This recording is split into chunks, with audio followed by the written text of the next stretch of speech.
Diablo 4 has introduced a new system called Mercenaries in the Vessel of Hatred, and today I'm going to show you everything you need to do to unlock them and use them, and as well we're going to go through all of the skills that are coming with these mercenaries. So with that, let's give a special thanks to Wowhead for creating this article that we're going to go through. Let's jump right into the video. Players can recruit a primary and secondary mercenary in the Mercenary Den. Now this is going to be located in the DLC area, meaning if you do not have the DLC, you will not have access to mercenaries. It is one of the things that is gated behind the DLC. So if you are a player that decided not to get that DLC, you will not have access to any of these. Now let's break down primary and secondary mercenaries. So primary mercenaries serve as your main combat companion, automatically joining your party when solo. And then secondary mercenaries, also referred to as reinforcement, provide supplemental support under specific circumstances called opportunities. Now it does break down here what opportunities are, and they're basically different situations where you can activate a skill and it activates the opportunity, or it could be, an effect of becoming crowd controlled. And we're going to break some of those down and you can see them here in a second. But first, let's take a look at what the structure of mercenaries looks like. So when you have a mercenary selected, as you can see, it adds another tab here, and we can see they have skills. And you actually have a little mini skill tree that you can break down with a primary skill, secondary skills, and a few passives, then also rapport. Now, speaking of rapport, let's break down that system. So mercenary rapport functions similarly to seasonal reputation, such as the Mother's Blessing system. So in the most recent season that we just had, Season 5, you can go to the Mother's Blessing. You can see you get little upgrades. Now this is going to be a little bit different because a part of these upgrades are those skill points, as well as some currency called pale marks that we're actually going to use in a system of bartering, which we're going to break down here in a second. So as you can see, we have a little demonstration of what the rapport system looks like, how you rank it up, and of course you do just rank this up by playing with that mercenary and having them in your party, doing stuff, getting kills, protecting you. You'll get XP that way. Now, we did mention bartering, so let's go ahead and break that down. So bartering allows players to purchase gear and currencies through mercenaries with pale marks. Now, of course, pale marks you get through the rapport system. So a currency gained through the rapport and completing activities with your mercenary. In here, we just have a quick little look. So we have some rings you can buy, of course, all legendaries. Now, I don't think this will be anything crazy. I think it'll be helpful maybe to hunt some aspects that you don't have, if aspects that are unobtained can appear here. And you can get some scattered prisms, stuff like that, and some other crafting materials, which will be nice. But overall, it's not really a game-breaking mechanic. It's just going to be a simple place where you can go and buy some simple stuff. Now, let's really get into mercenaries and break down all the 4 different types and all of their skills and sub-skills. So starting out, we have the Shieldbearer, and they are a tank archetype. So we're not going to dig into the lore here of what they are. Let's just focus on all of the core skills, iconic skills, and their passives. So we have Shield Charge, which is our first core skill. Now the first thing I want to do is break down how this skill works. So you have the Shield Charge skill tree and the Ground Slam skill tree. So what that means is you have two core skills to go off of here, as we can see here. And then you have 2 passives accompanied with each core skill. And then you have 2 iconic skills with each core skill. So as you can see here, we do have quite a few options here. It is a pretty simple tree, but there's a lot of different combinations you can make for your specific playstyle, and we're going to break those down here for all of those characters now. So starting with the Shield Charge skill tree, as we can see here, our core skill is of course Shield Charge, and they rush forward aggressively, dealing 110% physical damage and taunting nearby enemies for 4 seconds. The taunting is interesting because that means enemies are not going to be attacking you anymore. And let's talk about the pros and cons of that. The pros are you're less likely to die. You're not going to be taking as much damage. But the cons is I would rather have a mercenary that's dealing either buffing me or dealing more damage themselves. Most of the builds in this game can't really die once you get to the end game. They're so strong. And so I do think it would be more helpful to have something that is just overall buffing your damage. But, we'll get to play with these more when the DLC launches. We'll get to see. I'm sure there's going to be some use cases for these, especially if you are on like a glass cannon build where you do a ton of damage, but you don't have that survivability aspect. Now, we do get 2 core passives here. So with Guard, they grant you 15% armor, which would be really helpful, especially once we get into Torment 4 and we're minus I think it's 1,000 armor by the time we're there. And then we have Vanguard, which they slow enemies around you by 40%, which is useful if slow counts as a status effect and you can build around it. But if it does not count as that status effect and it is just a slow, then it's not going to be super useful. All right, and then after you go here, so you choose a core skill, then you choose one passive, and then one iconic skill and one passive. So let's break down the iconic skills. So we have Provoke. So they taunt around you for 5 seconds. You gain 5% damage reduction for each target up to 20%. This is another survivability one where they're going to taunt, take aggro away from you, and give you damage reduction. Then we have Crater. They strike the ground 3 times, each burst dealing 30% physical damage and pulling enemies in. And the final burst additionally deals 40% increased damage and stuns for 2 seconds. Now, out of these, I would choose Crater 10 times out of 10, and here's a few reasons. So they're pulling enemies in, which is super, super helpful. Makes it easier to hit with a lot of your AoE abilities.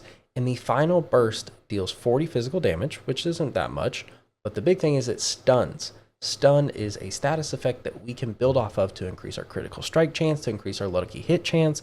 It's something we can build off of, and it's something that we don't have to spend skill points in our skill tree. Now let's break down the passives for each. So Provoke, we have Mocking Lure. So you deal 10% increased damage to enemies taunted, which is a pretty good 10%. I'm assuming this is multiplicative, is a pretty good bonus, but overall not the biggest thing. Then we have Iron Wolf's Ward.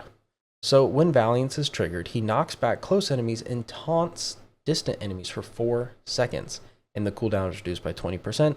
I don't think this is going to be honestly that useful. This is a survivability tree right here. So if you go down to the Provoke side, you're trying to just be more survivable, not putting as much stuff in your skill tree into survivability, but surviving is not really a problem if you've built your build all the way up and are able to just run through Torment 4. I don't think that's really going to be what we're looking for here.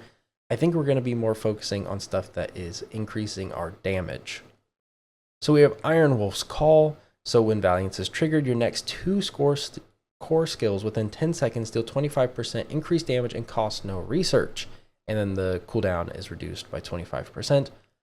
This is better. It depends on the build. So if you're using a build that uses core skills as your main damage function, this could be really good, especially if it's 25% multiplicative and no resource. Most builds have unlimited resource, but on the off chance that you don't, especially in the early game as you're leveling, resource can be a real problem. So this could actually be really, really good for leveling if you're using a core skill build. Sundering Shield. So the final Crater inflicts vulnerable on enemies for 4 seconds. Now that's quite a long vulnerable. And why is this really good? This means we don't have to put skill points in our skill tree to make enemies vulnerable. We can rely on our Mercenary to do it. Now, there are pros and cons to this. I'm guessing it's going to be less reliable on a Mercenary. I mean, after all, they are an AI. They're doing this on their own. It's going to be less reliable, but it would allow us to put points into other passives that just straight increase our damage and build up our vulnerable damage than actually having to spend the points to make them vulnerable. I think that's going to be the case with all of these, is we're going to want to use our Mercenaries to inflict these status effects for us so that we can spend our points elsewhere. I think that's the way the game's going to go when it launches, but we'll just have to see. Maybe I'm completely wrong and these vulnerables won't actually work with our increased stats for vulnerability, but we'll just have to see. Now next we are on the Ground Slam skill tree. So we have, of course, Ground Slam, our core skill, and brutalizes the ground, dealing 160% physical damage and slowing enemies by 30% for 6 seconds. Targets in the center of this slam are slowed by 60% instead. This is, I do think this is better because we're dealing straight damage here and we're applying a slow, which I'm guessing will count as a status effect and not just slowing enemies. And I do think this is the better of the two. So with Ground Slam here, we're using a round shield and Shield Strike as our basic weapon and basic attack. They do change depending on which core skill you have, so just keep that in mind. And let's break down these core passives. So you get 15% all resistance to all elements. Now this is pretty similar to our first passive. Basically, we're trading armor for resistances. Sorry, there we go. And I think the resistances is a little bit stronger, especially in Torment 4. maxing out armor is not as hard as maxing out resistances, because in Torment 4 you have minus 100% to all resistances, meaning you need 180% to actually be maxed. So I do think this is a little bit stronger and a little bit more impactful of the two. And then we have Draw Fire. So when you use a healing potion, they taunt enemies around you. This can occur every once for 2 seconds. 10 times out of 10, I would choose the all resistances, especially as you're going up in world tiers.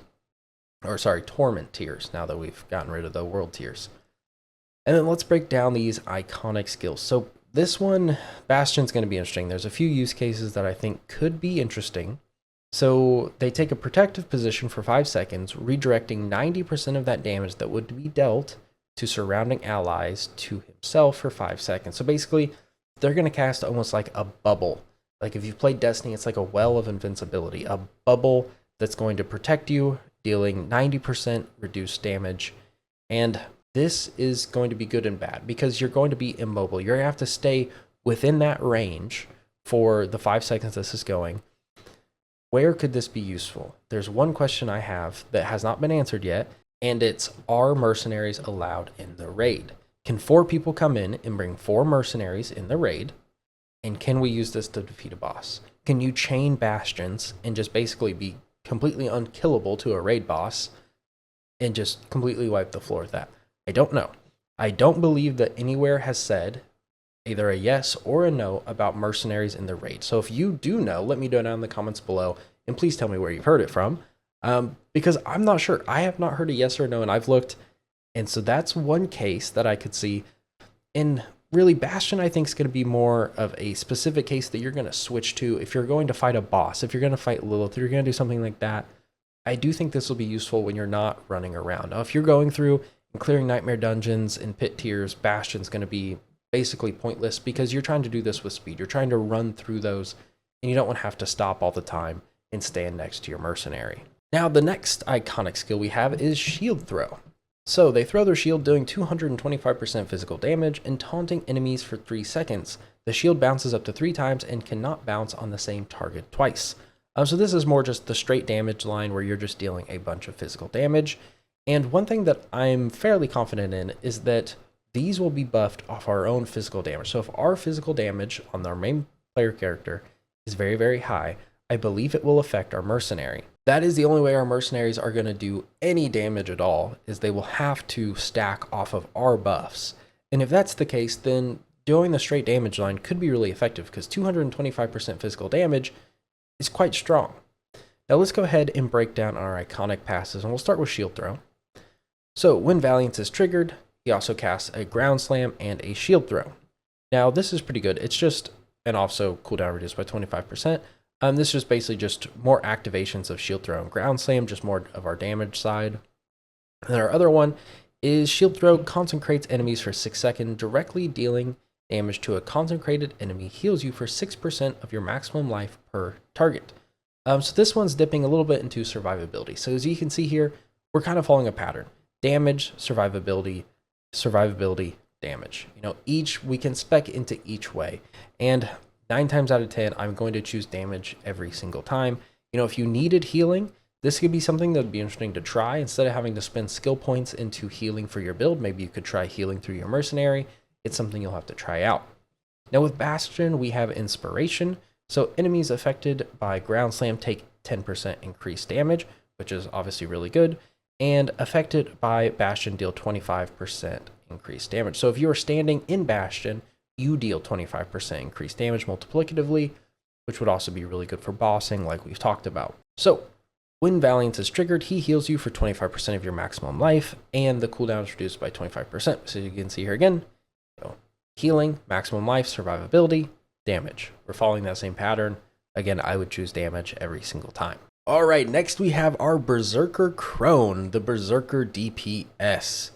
Now, this is basically just a barbarian. We're going to see a ton of bleed, a ton of damage, and overall probably what a lot of people are going to be running, just because I think the opportunity for damage here is going to be the highest out of them, unless you're like a sorcerer or a necromancer. So with that, let's jump into our core skills. As we can see, we have 2, Shockwave and Cleave. Cleave's going to sound a little bit familiar, so let's dive into Cleave. So we swing 2 axes in an arc in front of us, dealing 60% physical damage and 400% bleed damage over 4 seconds, and it makes our weapons dual axes with double strike basic attack. Now, let's take a look at our core passives here. So we have Hysteria. So you gain 1.5% increased attack speed for 5 seconds when Varyana damages an enemy up to 12%. Now this is additive and not multiplicative, so keep that in mind. Then we have Recklessness. The cleave now inflicts vulnerable on enemies for 3 seconds. Now, I would choose Recklessness 15 times out of 10. And the reason is, we get vulnerable for free. We don't have to spend a skill point on our skill tree for it. They're going to be doing it for us, which is great. It gives us more freedom in our build to focus on more damage or survivability depending on what you need. Now let's take a look at our iconic skills. We have Bloodthirst. So when she enters Bloodthirst, she gains 30% attack speed and 200% movement speed for 7 seconds. Now these are both additive, so keep that in mind. And Bloodthirst grants 10% attack speed to you for the same duration. So really good. Attack speed's always good, especially on barbarians specifically. Usually attack speed benefits them. Even sorcerers and necromancers can benefit from it too, and especially rogues. Now let's take a look at the other one, Whirlwind. So they spin violently in a line, repeatedly dealing 65% physical damage and 30% bleed damage over 5 seconds. So we don't get buffed, but we're buffing them to do more damage basically. So out of these two, I think I would lean towards Bloodthirst. The increased attack speed and movement speed and them being unstoppable and then them giving us the attack speed, I think is just more beneficial. Now, one thing to keep in mind is all of these are additive. This character, or I should say this mercenary, has yet to have any multiplicative bonuses yet. So that's one thing to keep in mind. It's not nearly as strong as if these were multiplicative. And these could be changed when, the live server drops. We're going to see buffs, nerfs, all kinds of different stuff happen. So there's one thing to keep in mind is really pay attention to if these get changed to multiplicative. Now let's take a look at some of the iconic passives. So Intimidated. So while she has Bloodthirst active, enemies around her deal 10% reduced damage, so a little bit more survivability. And we have Bloodlust, further increases your attack speed by 15% additive. I would choose Bloodlust every time, so we would have 10% plus 15, that's 25% additive increased attack speed, which is not bad at all. And then Whirlwind iconic passes, we have No Escape. So Whirlwind pulls in enemies every 1.5 seconds and gains 60% size. Or we have Taste of Flesh. So when you or your mercenary deal direct damage to an enemy inflicted with any of her bleeding effects, you heal for 1% of your maximum life. Overall, both of these are pretty good, and they're good for different reasons. So if you're looking for something to heal you in your build and you don't want to spend skill points on it, you could spec into Taste of Flesh. You're going to be applying bleed pretty much no matter where you go on this. So I do think that's useful. And then we have No Escape, which is just really useful mainly for the fact that they're going to be grouping enemies together for you. It's just going to make it easier to use your AoEs and kill huge groups of them. Now, next, let's talk about the Shockwave core skill. So they stand the ground for a brutal shockwave in front of them, dealing 80% increased physical damage and knocking enemies down for 1.5 seconds. Now, this is going to be pretty useful for a couple of reasons, and you're dealing a pretty good chunk of damage, and you're knocking enemies down, meaning they can't do anything. And you're switching your weapon to a two-handed mace and a basic heavy strike for your attack. And let's look at the core passes. So we have Crushing Force. So when you deal damage to an enemy, they have a 30% chance to knock them down for 1.5 seconds, not even counting in Shockwave. So that's pretty useful. And if you become crowd control, they will leap towards that enemy, inflicting it with 128% in physical damage and knocking surrounding enemies down for 2.28 seconds on impact. This can occur every 12 seconds. Now, there are a few uses here, so let's go through this.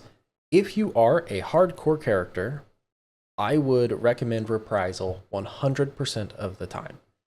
99 times out of 100, when you die on a hardcore character, it's because you're crowd controlled. This will save hardcore characters' lives, because anytime you're crowd controlled, they're going to come to your rescue, knock everybody down, and kill a whole bunch of people. And it's going to be like your saving grace. So if you're a hardcore character, 100% recommend this.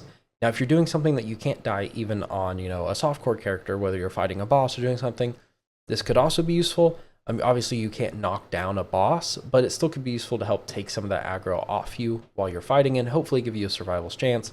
But overall, I do see this as extremely useful for hardcore characters, and not as useful for softcore, but it's still there if you need it. Now with the iconic skills, we have Earthbreaker. So they crush the ground, basically dealing 180% physical damage over 3 seconds, and they knock enemies down repeatedly. And then we have the Ancient Harpoons, which is basically another way to grab enemies and pull them in. So they rip enemies back and stun them for 2 seconds, which is really nice because stunning is a status effect.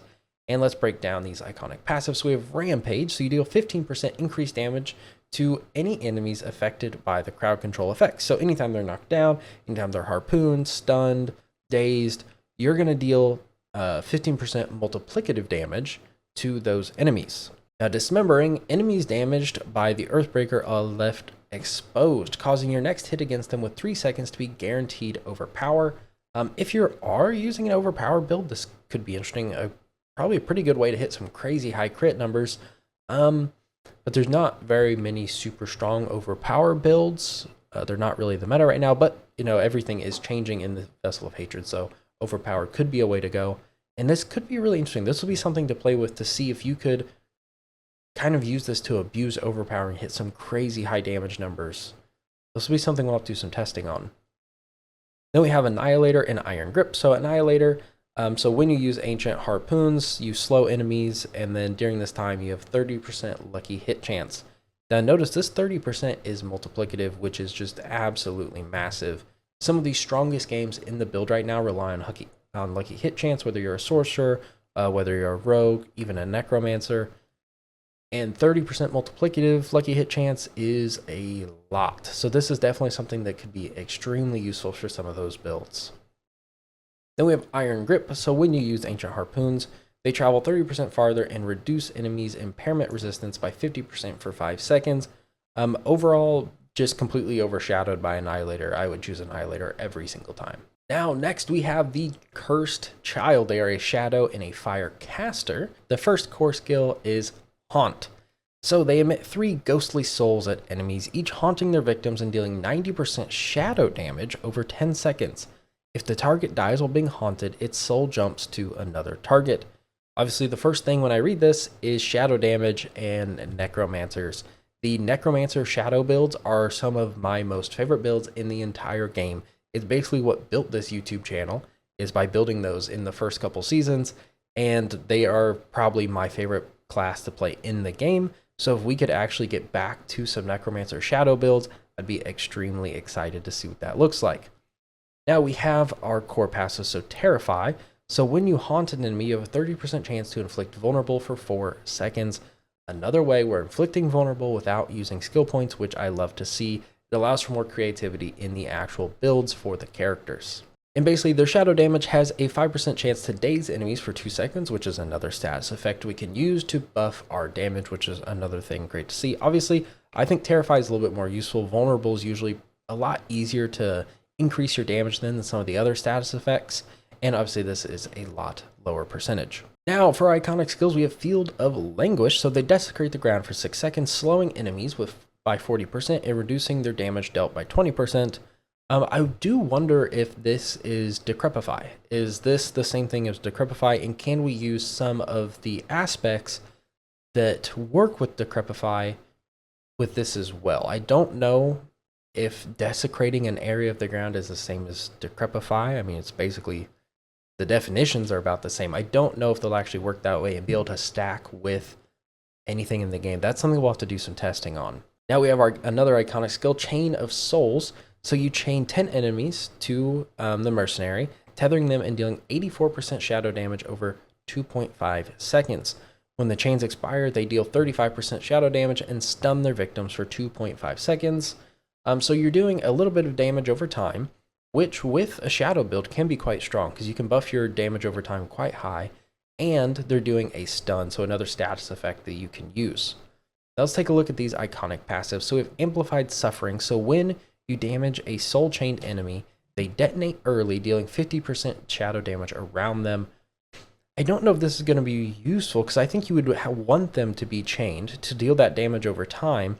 And I think I guess when you pop this, does that count as the chains expiring, meaning they get the stun? Or does it mean that they don't get the stun? So that's something, I imagine it would mean they get the stun early, which could be useful. if that does work that way, but if it doesn't, it kind of defeats the purpose of the status effect. So the Chain of Souls cooldown is reduced by 1.5 seconds when a chained target dies. I think this would be the way to go. So you basically just have this up at all times. Because you imagine, you kill all 10 enemies, they each give 1.5 seconds, you easily have almost 15 seconds of cooldown reduction, and you can cast again. Now with Field of Language, we have Paranoia and Condemn. So Paranoia, so they take increased damage from you. So when they're affected by this, by Languish, they take increased damage from you multiplicatively. And Lucky Hit, so attacks against Language enemies have 20% chance to daze them for 1 second. Overall, the Lucky Hit chance isn't a huge thing, but it's still nice to see. It's another status effect that we can use.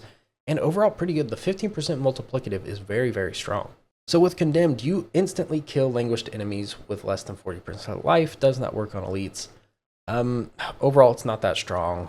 Maybe if you're pushing to a crazy high pit run and you're just trying to clear all of the trash, it could be useful, but overall, it's not going to be that great just running through everything else. Now let's take a look at Flame Surge, the other core skill.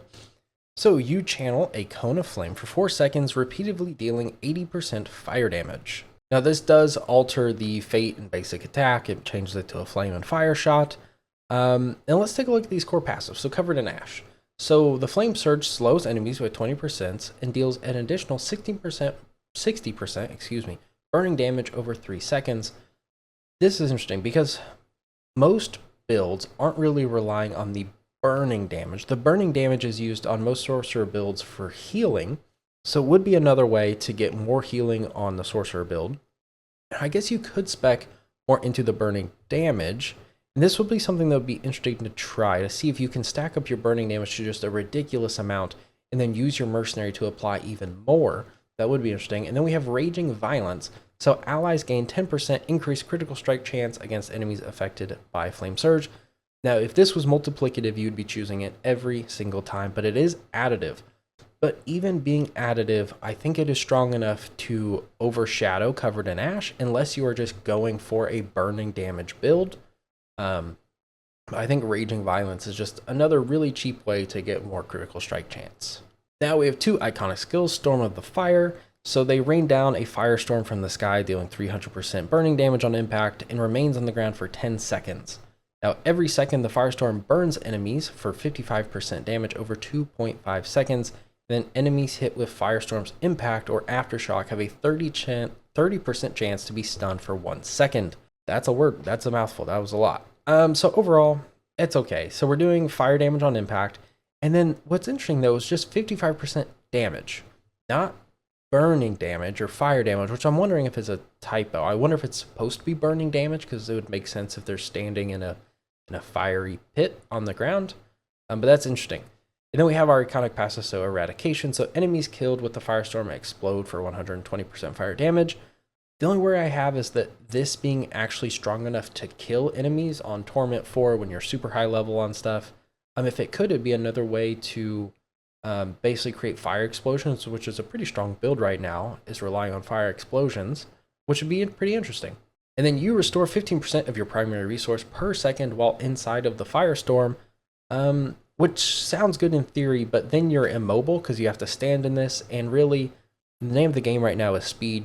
People are trying to run through stuff, get through stuff as fast as they can, so really you need to be pretty mobile. This might be useful if you're fighting a boss where you can stand still, but most of the time that's not the case anymore, so overall I think Eradication would be your way to go. Now next we do have Wave of Flame, and what happens here is so they conjure a mass of flames forward, repeatedly dealing 300% fire damage, knocking enemies back and destroying small missiles. So let's take a look at these iconic passives. So we have Burning Chaos. So Wave of Flame, cooldown resets when you cast an ultimate skill, which is actually pretty cool because on Sorcerer, right now the name of the game on Sorcerer is actually to repeatedly cast your ultimate skill, especially on some of the lightning builds where you're just pumping out your ultimate skill every few seconds. So you would basically constantly have a Wave of Flame, which is pretty interesting. Then you have Raging Havoc. So the Wave of Flame takes 15% multiplicative, increased damage over time for 4 seconds. This is interesting. So if you were buffing your damage over time, right? So you have burning damage, which we can deal up here, which is damage over time. and then you're also buffing more damage over time multiplicatively, it seems like you could create a pretty strong burning damage over time build using this mercenary, which is something we'll have to test out when, of course, the new season drops. Now, we finally have the Drunken Archer, the last mercenary to go over. I'm sorry for how long this video is. There's just so much to go over, and I want you guys to be prepared for when everything drops to know who you want to level up first. So let's get into this. The Drunken Archer. So we have a rogue DPS, and our first core skill is Wire Trip. So Subo places a concussive trap that arms after 0.8 seconds. And then when an enemy moves within range, it explodes for 80% physical damage and stuns enemies for 2 seconds. So we have another way to basically stun enemies. I'm not a huge fan of the arming time. The 0.8 seconds, not less than a second, so it's not bad.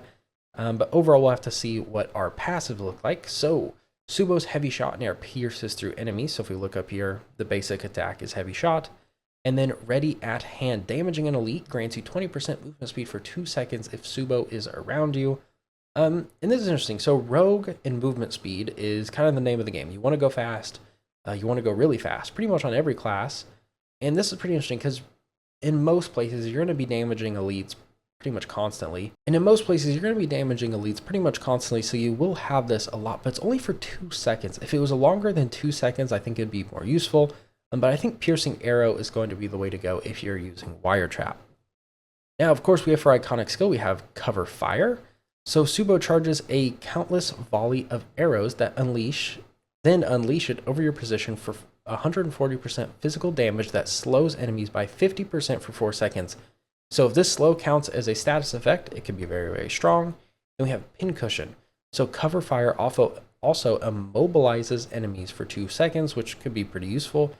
Then Opening Fire, which is what we're going to be using. You deal 25% multiplicative increased critical strike damage to enemies slowed by Subo's Cover Fire. Crazy strong. This is definitely one of probably the strongest that we found here because it's a multiplicative critical strike damage. Absolutely insane. All of the builds right now that are doing the insane damage rely on this stat. And this is another 25% multiplicative, which is just absolutely massive. Then we have our iconic skill, Trip Mines. So Subo scatters 3 explosive traps that arm after 1 second. When an enemy moves within range of one, it explodes for 300% physical damage and knocks enemies down for 1.5 seconds. And we have Loaded Munition. So Wire Traps and Trip Mines inflict vulnerable for 5 seconds. This one's huge because both of these now are inflicting vulnerable. Another way that we don't have to spec vulnerable in our skill tree. I'm sorry, I've said it like a million times, but it is so useful and I can't wait to use this in the new season. And then we have Mastermind. Now you gain 60% size to your traps, so they're going to be 60% bigger, and you gain 15% additive, sadly, crowd control duration. Honestly, there's 2 ways you can look at this. If you want vulnerable, you go Wire Trip, Trip Mines, Loaded Munitions. That's the way you do it if you want your mercenary to be applying vulnerable for you.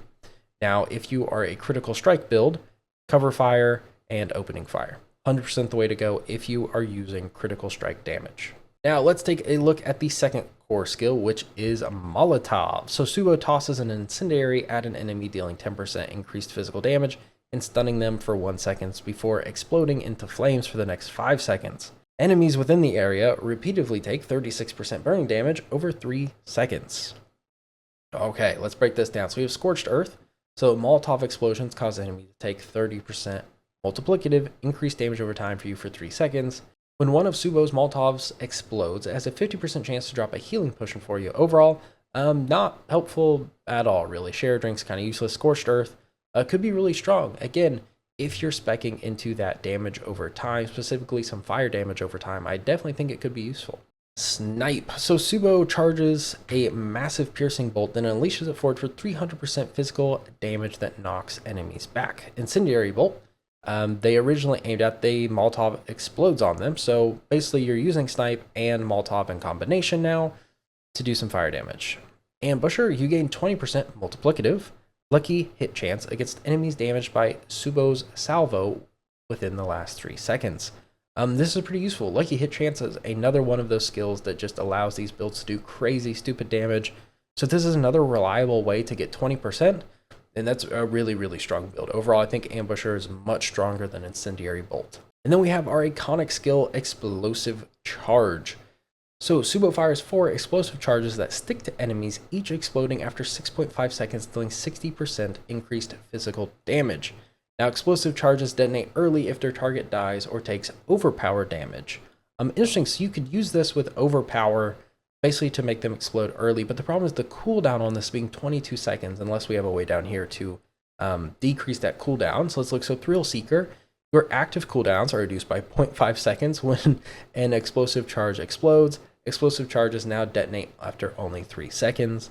And then Bargaining Chips, targets struck with explosive targets take 2% multiplicative increased overpower damage per explosive charge stuck.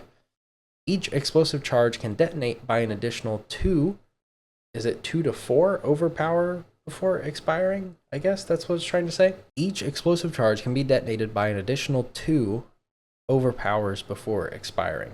Okay, that's a little weird, but overall we get the gist of what this is doing. So we can use overpower with this and Bargaining Chips basically to increase multiplicatively our overpower damage by quite a lot. All right, that is going to wrap up everything you need to know about Mercenaries. I'm sorry this video has been so long. There's just so much to cover, and if you've made it to the end, I really, really appreciate it.